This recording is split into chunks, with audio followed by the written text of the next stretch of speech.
Hi friends, എല്ലാവർക്കും ആരോഗ്യ വ്ളോഗ്സിൻ്റെ പുതിയൊരു വീഡിയോയിലേക്ക് സ്വാഗതം. അപ്പോൾ നമ്മളെ കഥകളി പെയിൻറ്റിങ്സൊക്കെ പകുതിയിൽ വെച്ച് നിർത്തിയതാണല്ലോ. മറ്റ് പല കാരണങ്ങളാലും നമുക്ക് മുഴുവനാക്കാൻ അന്ന് കഴിഞ്ഞിരുന്നില്ല. അതിപ്പോൾ എല്ലാ വീഡിയോയിലും ഞാൻ എൻ്റെ കാരണങ്ങളും പറയണമെന്നല്ലേ. അപ്പോൾ ഇന്നത്തെ വീഡിയോയിൽ അത് പറഞ്ഞ് നിങ്ങളെ ബോറടിപ്പിക്കുന്നില്ല കേട്ടോ. നമ്മൾ എന്തായാലും കഥകളീൻ്റെ പെയിൻറ്റിങ്സ് ഫുള്ളാക്കണം എന്ന് വിചാരിച്ച് ഇറങ്ങി തിരിച്ച് തന്നെയാണ്. ഇപ്പോൾ എന്ത് കുട്ടികൾ കരഞ്ഞാൽ ഓരോടുത്തിട്ട് ഓരോ കാര്യം കഴിഞ്ഞിട്ട് വീണ്ടും ചെയ്യണം. ഇതെന്തായാലും പിന്നേക്ക് വെക്കാൻ വിചാരിച്ചിട്ടുണ്ടെന്നല്ലോ കേട്ടോ. 2-3 ദിവസം നമ്മൾ ചിത്രത്തിന് വേണ്ടി ഇങ്ങനെ വല്ലാതെ മെനക്കുന്നുണ്ട്. എനിക്കാണെങ്കിൽ ഞാൻ പറഞ്ഞില്ലേ, ആദ്യമൊക്കെ ഒരു ചിത്രം വരച്ചാൽ എനിക്ക് അന്ന് തന്നെ മുഴുവനാക്കാൻ ഭയങ്കര ബുദ്ധിമുട്ടായിരുന്നു. പിന്നെ നമ്മൾ സാഹചര്യ സമ്മർദ്ദം മൂലം ഇപ്പം അതിന് കഴിയണില്ല. അപ്പം ഇന്ന് എന്തായാലും അത് മുഴുവനാക്കുന്നത് വിചാരിച്ചിട്ടോ. അപ്പോൾ നമ്മൾ കയറി വരുന്നിടത്തല്ല, അത് കയറി വന്ന് കാണുന്ന സ്ഥലത്ത് തന്നെയാണ് നമ്മളത് ഈ പെയിൻറ്റിങ് ചെയ്തിട്ടുള്ളത്. ഈ സ്വിച്ച് ബോർഡിൻ്റെ മുകളിലായിട്ട്. അത് ഒന്നാമത്തേക്ക് എന്താ പറയുക, നമ്മൾ കയറി വരുന്ന സമയത്ത് ആ കാണുന്ന ആ ഒരു ഡിപ്പ് കിട്ടാൻ വേണ്ടിയിട്ടോ. നമ്മളെ വരുന്ന ഓരോരുത്തരും ഫോക്കസ് അതിലേക്ക് ആവാൻ വേണ്ടിയിട്ടാണ് അവിടെ തന്നെ ചെയ്തത്. എൻ്റെ കയ്യിൽ ഈ പച്ച ഷെയ്ഡിങ് ഉണ്ടായിരുന്നില്ല കേട്ടോ. അപ്പോൾ ഒരുപാട് ആൾക്കാരുടെയും ചോദിച്ചു പച്ച, അതായത് അങ്ങാടിക്ക് പോണിക്കൊന്ന് വാങ്ങാൻ വേണ്ടിയിട്ട്. അപ്പോൾ എന്തോ ആരും ഒന്നും പോകണമില്ല, എന്താ എല്ലാവർക്കും ഒരു മടി പോലെ. അപ്പം ഞാൻ ഉപേക്ഷിച്ചു കേട്ടോ. 2-3 ആൾക്കാരൊക്കെ നമ്മൾ ചോദിച്ചു നോക്കി. പിന്നെ എനിക്ക് ഒരുങ്ങി പോകാൻ വയ്യ. എന്ന് വെച്ചാൽ അങ്ങാടിക്ക് പോയി കഴിഞ്ഞാൽ അതൊരു ചിലവാണ്. നമുക്ക് വണ്ടിക്കൂലി വേണം, പിന്നെ പോയി കഴിഞ്ഞാൽ കുട്ടിയൊക്കെ എന്തെങ്കിലും വാങ്ങണം, അങ്ങനെയൊക്കെ ആകെ ബുദ്ധിമുട്ടാവും. പിന്നെ ഒന്ന് ഒരുങ്ങി വെട്ടി പോകണ്ടേ, അവർക്ക് മക്കൾ കരയും, ഇപ്പോൾ സ്ത്രീ പോരും, അങ്ങനെയൊക്കെയാണ് സ്ഥിതിഗതിയും. അപ്പോൾ ഞാൻ എന്തായാലും ഇനിയിപ്പോൾ മുഴുവനാക്കുവാണെങ്കിൽ പോകാൻ വയ്യെന്ന് കേട്ടോ. ഞാൻ ബ്ലൂവും യെല്ലോവും കൂട്ടിയിട്ട് ഷെയ്ഡ് ഉണ്ടാക്കിയതാണ്, ഗ്രീൻ. അപ്പോൾ കണ്ട കുഴപ്പമില്ലാത്തൊരു ഗ്രീൻ ആയിട്ടുണ്ട്. എന്താ വെച്ചാൽ എൻ്റെ മനസ്സിൽ മറ്റേ സാധാരണ നല്ല ഡാർക്ക് ഗ്രീനുമായിട്ട് അടിക്കുമ്പോൾ ഉദിച്ച് നിൽക്കില്ല ചുമരുമ്പോൾ ചിത്രം അട്ടിപ്പൊടുമെന്ന് വിചാരിച്ചിട്ടോ. പക്ഷെ നമുക്കത് കിട്ടിയിട്ടില്ല. എനിക്കത് കിട്ടാതെ പറഞ്ഞ നിർവാഹമൊന്നുമില്ല. അപ്പോൾ ഉള്ളതുകൊണ്ട് നമ്മൾ അഡ്ജസ്റ്റ് ചെയ്യണം. അപ്പോൾ ഇനി മുഖം ഏകദേശം പച്ച കൊടുത്ത് കഴിഞ്ഞിട്ട് ഇനി നമുക്കൊക്കെ ഷെയ്ഡിങ്ങാണ് ഒരു ചിത്രത്തിൻ്റെ പ്രധാനം. ഇതിപ്പോൾ ഇങ്ങനെ സാധാ പോലെ വരയ്ക്കാൻ എല്ലാവർക്കും കഴിയില്ലേ. ചിത്രം ഭംഗിയാണെങ്കിൽ ഷെയ്ഡിങ് വരണം. കവിളുകളും കണ്ണും ഒക്കെ വെവ്വേറെ ആയിട്ട് കാണണ്ടേ. ഇതൊന്നും അറിയില്ല കേട്ടോ. ഞാൻ ശരിക്കും പഠിച്ചിട്ടില്ല. ഞാനൊരു ചിത്രം അങ്ങനെ കണ്ട് നോക്കി വരയ്ക്കാൻ എനിക്ക് ഭയങ്കര ഇഷ്ടമാണ്. അപ്പോൾ ഷെയ്ഡിങ്ങിനെ കുറിച്ച് വലിയ ധാരണ ഇല്ല കേട്ടോ. അപ്പോൾ എൻ്റെ മനസ്സിലുള്ളൊരു ധാരണ വെച്ചിട്ട് ഞാൻ തോന്നിയ പോലൊക്കെ ചെയ്യാൻ കേട്ടോ. സത്യം പറഞ്ഞാൽ എന്താ വെച്ചാൽ പച്ചയ്ക്ക് മഞ്ഞ വന്നു കഴിഞ്ഞാൽ ഷെയ്ഡിങ് വരും എനിക്ക് തോന്നി. ഞാൻ വലിയ പെയിൻറ്റിങ്സ് ഞാൻ ഇതുവരെ ചെയ്തിട്ടില്ല. ഞാൻ ചെയ്തതിൽ എനിക്കിപ്പോൾ ഇത്രയും കാലത്ത് ഇഷ്ടപ്പെട്ടുള്ള വർക്ക് തന്നെയാണ് കേട്ടോ. ഇനിയും ചെയ്യുന്ന വർക്കുകളൊക്കെ നന്നാക്കണം, ചെയ്യുന്ന വർക്കുകളൊക്കെ ബെസ്റ്റ് ആക്കണം എന്ന് തന്നെയാണ് വിചാരിക്കുന്നത്. എടുക്കണത് എന്ത്, കാരണം ഞാൻ എപ്പോഴെങ്കിലുമൊക്കെ ചിത്രം വരയ്ക്കുള്ളൂ. എപ്പോഴെങ്കിലും അപൂർവമായിട്ട് ചിത്രം വരയ്ക്കുള്ളൂ. ചിലപ്പോൾ 2 മാസം 3-4 മാസം കൂടുമ്പോൾ ഒന്നോ അല്ലെങ്കിൽ കൊല്ലത്തിൽ 2 അങ്ങനെയൊക്കെ വരയ്ക്കലുള്ളൂ. എന്നും ഇതിനായിട്ട് ചിത്രം വരയ്ക്കാനായിട്ട് അച്ഛൻ വലിയ കലാകാരി അല്ലെങ്കിൽ കൂടി പിന്നെ അധികം പറയാത്തതെന്ന് വെച്ചാൽ നമ്മളെ കഴിവുകളിൽ ആദ്യം നമ്മൾ വിശ്വസിക്കണം. എനിക്കത് കഴിയുമെന്ന് ഞാൻ വിചാരിച്ചെങ്കിലും മറ്റുള്ളവർക്കത് മനസ്സിലാവുള്ളൂ അല്ലേ, അങ്ങനെയല്ലേ. അപ്പോൾ ഞാൻ എൻ്റെ ഒരു ധാരണ ചെറിയ കഴിവില്ലാതെ കുറച്ചൊക്കെ ഒരു എന്താ പറയുക, അതിൻ്റെ ഒരു കലാബോധമുണ്ട്. അപ്പോൾ അതിനനുസരിച്ച് ഞാൻ ചിത്രം വരയ്ക്കാൻ ശ്രമിക്കുന്നുണ്ട് കേട്ടോ. തീരെ കഴിയാത്തതാണൊന്നുമല്ലല്ലോ. അപ്പോൾ ഇനി അതാണ് പറഞ്ഞ് വരുമ്പോഴേ പറഞ്ഞ വിഷയങ്ങൾ മറന്നു പോകും. അതൊക്കെ പ്രശ്നം അങ്ങനെയാണ്. മൈൻഡ് ഇവിടെ ഒന്നുമല്ല, അതിൻ്റെ ഒരു പ്രശ്നമാണ്. എന്തായാലും ഷെയ്ഡിങ് കൊടുക്കണം. ഷെയ്ഡിങ് ചെയ്യാൻ അറിയില്ല, അതല്ലേ നേരത്തെ പറഞ്ഞു തന്നെ. ഷെയ്ഡിങ് ചെയ്യാൻ അറിയില്ല കേട്ടോ എനിക്ക്. അപ്പോൾ അറിയണ പോലെയൊക്കെ ചെയ്യാണ്. അപ്പോൾ ഇങ്ങനെ തോന്നിയൊരു ഗ്രീന് യെല്ലോ ഷെയ്ഡിങ് വന്നു കഴിഞ്ഞാൽ അതൊരു ഭംഗി തന്നെയായിരിക്കും. അപ്പോൾ എന്തായാലും ഞാൻ അങ്ങനെ കൊടുത്ത് നോക്കിയിട്ടുണ്ട്. കേട് വരികയാണെങ്കിൽ പിന്നെ ഇവൻ കുറച്ച് പുതുക്കി പണിയാന്നൊക്കെ വിചാരിച്ചിട്ടോ. ഞാൻ നേരമൊന്നുമില്ല. എന്തായാലും ഏകദേശം കഥകളീൻ്റെ കണ്ടോ, പിന്നെ കണ്ണൊക്കെ പാടങ്ങൾ ഷെയ്ഡിങ് വന്നപ്പോഴേ കുഴപ്പമില്ലാത്ത രീതിയിലായിട്ടുണ്ട്.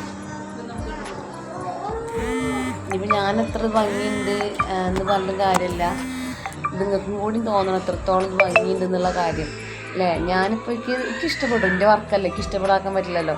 പക്ഷേ ഇതിൻ്റെ ഓരോ ഞാൻ ചെയ്ത വർക്കിൻ്റെ എഫോർട്ട് മനസ്സിലാക്കി ഇതിൽ എന്താ പറയുക, ഞാൻ ചെയ്ത വർക്കിൻ്റെ റിസൾട്ട് അറിയണത് കാണുന്ന നിങ്ങൾ ഓരോരുത്തർക്കാണ്.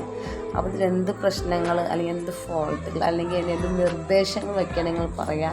അതല്ല ചിത്രം നന്നായിട്ടുണ്ടെങ്കിൽ അതും നിങ്ങൾ കമൻറ്റിലൂടെ പറയാം കേട്ടോ. കാരണം നിങ്ങൾ നന്നായി എന്ന് പറഞ്ഞു, അല്ല നിങ്ങൾ ഇനി എന്ത് പറഞ്ഞാലും എനിക്കത് പുതിയ ചിത്രത്തിലേക്കുള്ള അഡ്വൈസുമാണ്. അതുപോലെ തന്നെ എനിക്ക് പ്രചോദനം കൂടിയാണത്. നിങ്ങളിപ്പോൾ ചിത്രം നന്നായിട്ട് കേട്ടോ. ഇനിയും വരയ്ക്കുന്നത് നമുക്ക് നല്ല അതിക്ക് പോസിറ്റീവ് എനർജിയാണ്. കാരണം വീണ്ടും വരയ്ക്കാം, വരച്ചത് ഇങ്ങനെയാണല്ലോ, സക്സസ്ഫുൾ ആണല്ലോ, വരയ്ക്കാം, അങ്ങനെ തോന്നലുണ്ടായി കഴിഞ്ഞാൽ നമ്മൾ എന്ത് ചെയ്താലും നമുക്കതൊരു പോസിറ്റീവ് എനർജി തരും. ചിലപ്പോൾ നന്നാവും ചെയ്യും. ഞാനിപ്പോൾ ഈ ഒരു ഇതുകൊണ്ടേക്ക് ലോകം മൊത്തം അറിയണമെന്ന് താല്പര്യമില്ല കേട്ടോ. പക്ഷേ എൻ്റെ ഉള്ളിലെ കഴിവുകൾ അതൊക്കെ പുറത്തേക്ക് എത്തിക്കാൻ ആഗ്രഹമുണ്ട്. അത് എത്രത്തോളം ഒരുപാട് ആൾക്കാർ കാണണം, എന്നെ പ്രശംസിക്കണം, എനിക്കത് കിട്ടും, അങ്ങനത്തെ ആഗ്രഹങ്ങളൊന്നും എനിക്കില്ല കേട്ടോ. എൻ്റെ വീഡിയോ കണ്ടിട്ടുള്ള എല്ലാവർക്കറിയാം, ചെറിയ ചെറിയ കാര്യങ്ങൾ സന്തോഷിക്കുന്ന ഒരാളൊക്കെ ഒരുപാട് കാര്യങ്ങൾ സന്തോഷിക്കാനൊന്നും വേണ്ട.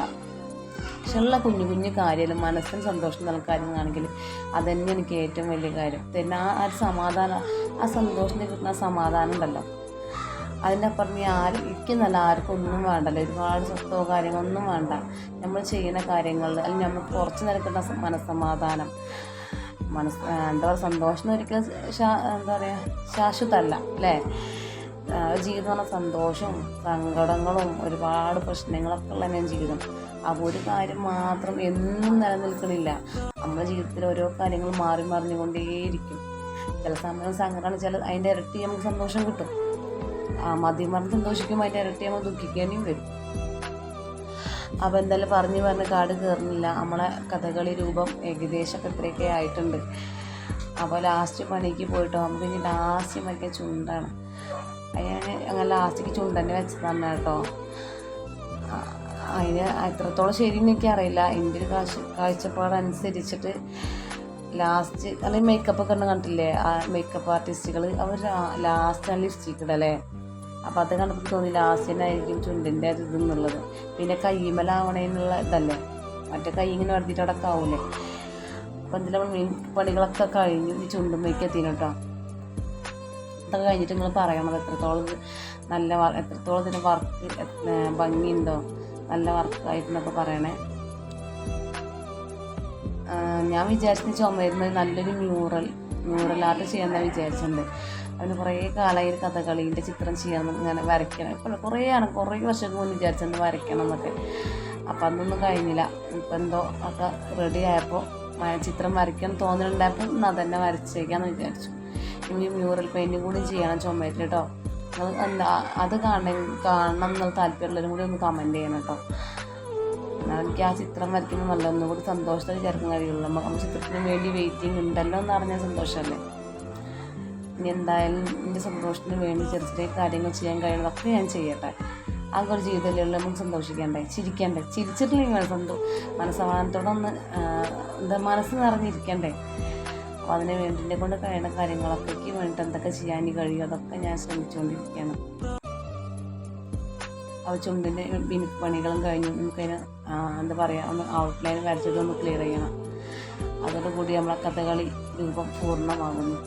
പൂർണ്ണമല്ല കേട്ടോ, പകുതിയാണ്. നമ്മൾ വരച്ച കഥകളി രൂപം പൂർണ്ണമാകുന്നു. ഇത് എത്രത്തോളം വീഡിയോയിൽ ഇതിൽ കാണാൻ പറ്റുമെന്ന് എനിക്ക് അറിയില്ല. ഒന്നാമത് ഞാനിപ്പോൾ ഈ വീഡിയോയിൽ കാണുമ്പോൾ അത്ര പോരാൻ തോന്നുന്നുണ്ട്. പക്ഷേ ഒറിജിനൽ കണ്ടവരൊക്കെ പറഞ്ഞാൽ നല്ല ഭംഗിയുണ്ട്. എനിക്ക് പേഴ്സണലി തോന്നിയിട്ട് നല്ല ഭംഗിയുള്ള വർക്ക് തന്നെയായിരുന്നു. നല്ല വർക്ക് തന്നെ എന്തായാലും.